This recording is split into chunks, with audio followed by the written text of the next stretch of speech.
Hey everyone, Zane Anderson here. I am going over my project Dinner Party, and I am here to share my evidence mechanic. Two parts to this mechanic are going to be the evidence itself, as well as my camera functionality and how it records the evidence. So let's break into this.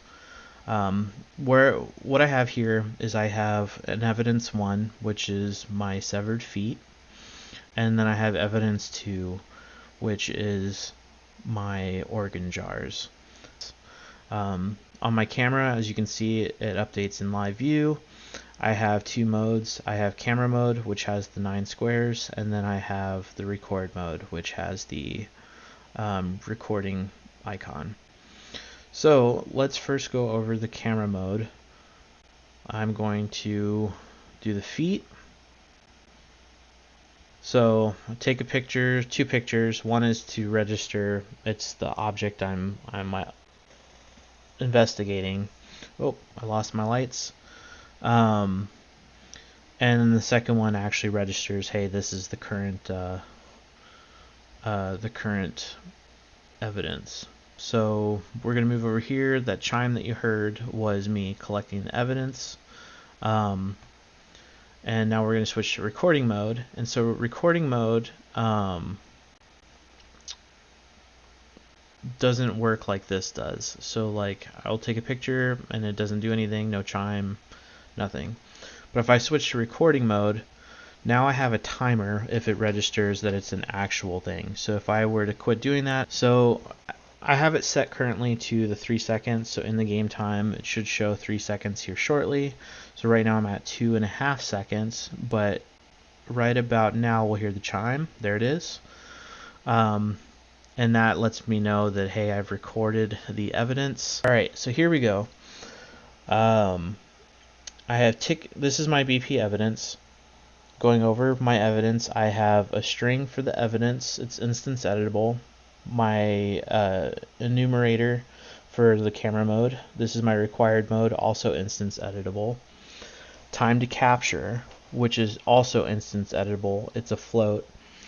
And then I have the was captured as a boolean, my current trace time as a float, and then I have a reference to the player, which I set in my begin play, which is not in my function, it's in my event graph. So event begin play, it gets my actor of class, so this is my character first person. It checks if it's valid. If it's valid, then it sets that as the player. Anyways, let's go over the tick capture. So it's a function I made. Tick capture, of course, it's supposed to be done during the tick stage. So it requires the camera mode and the delta seconds. And what this does is it checks to see if this evidence was already captured. If it has not been captured, then what it does is it checks for the required mode. Does the camera mode, current mode, check the required mode? Are they the same? Well, if it's false, it doesn't do anything because it's not the required mode.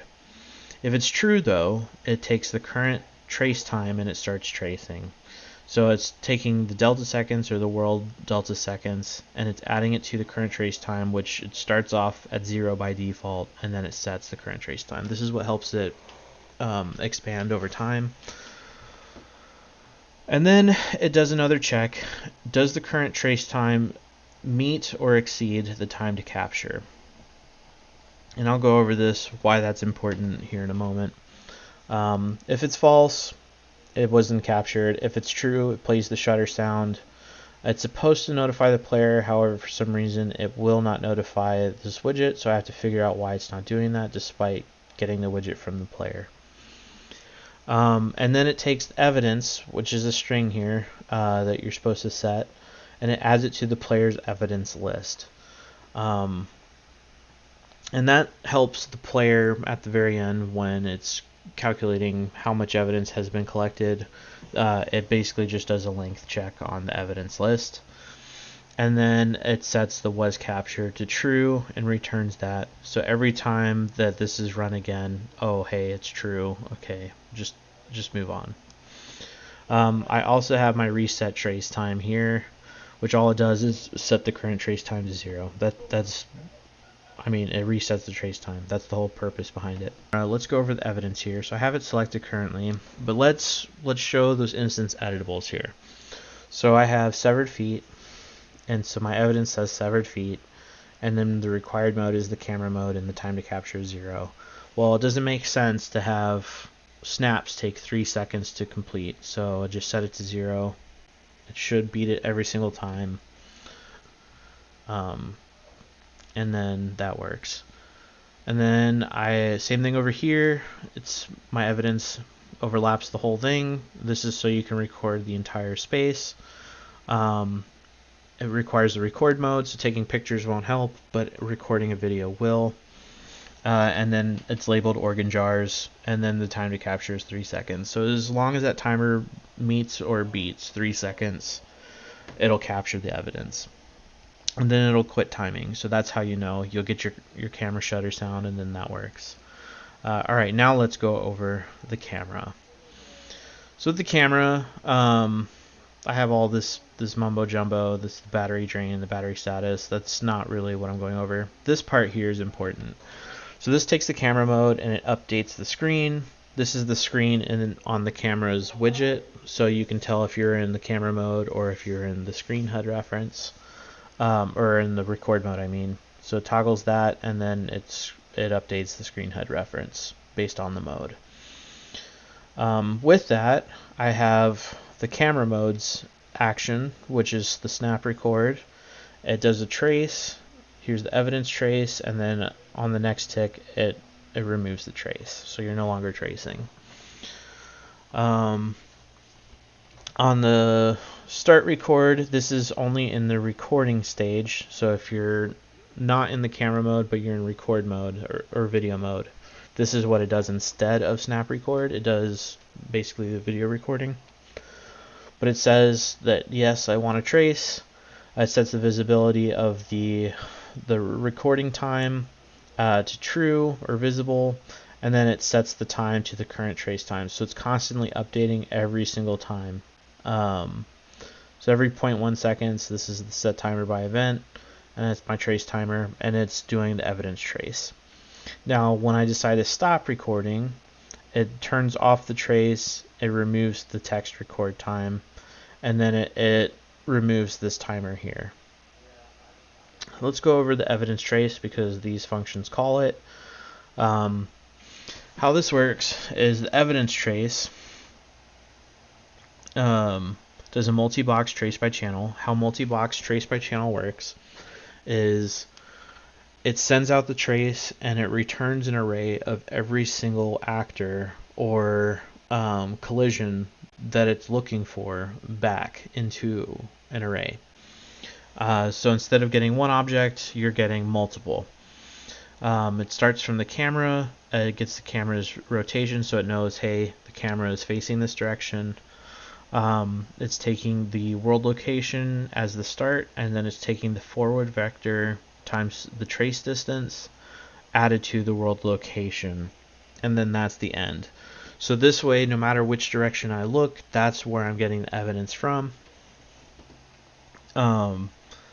And that helps return what I'm getting. So now let's break this apart. So we have our array of objects. Hey, I'm returning a box. It's coming back to me. What are you looking for? So this is now where we specify, okay, I'm looking for the blueprint for evidence. Okay, so the hit actor cast the blueprint evidence. Is it valid? Is this actually an object? This is important here because it lets the camera know, hey, we're looking at something. So if it is, we're going to set that blueprint evidence that we're looking at as new evidence. And with that, we are going to check if that evidence has been captured yet. So if it has been captured, it just removes the evidence from reference. If it has not been captured, then it looks and compares if the new evidence is the current evidence. If it is not equal to the current evidence, it then checks, well, do we even have current evidence? Well, no. No, we don't. All right, great. We shall set the new evidence as the current evidence. So that's where it works here. However, say it does not equal the current evidence. The new evidence doesn't. And we already have current evidence. Okay, then we should probably stop tracing on that current evidence because they are not the same thing we're focusing on. So this removes the trace time. So if you were to look at one piece of evidence and switch to another, you lose the trace time on the evidence you're recording. This keeps it from there being overlap. That works out. Now let's say the current evidence is the same as the new evidence. This says that, hey, I'm focusing on this evidence piece. I should run my tick capture. And we already went over the tick capture, but this is the start. This is taking, hey, this is my evidence I'm focusing on. I'm in the camera mode. Get the world delta seconds. That's the time that we're going over. After it completes its evidence, it's no longer hitting any more evidence. Then at that point, hey, we've completed the array. The current evidence should be valid. It's already set. And the new evidence won't be valid anymore because it gets removed up here. Because, hey, it's already been captured. New evidence gone.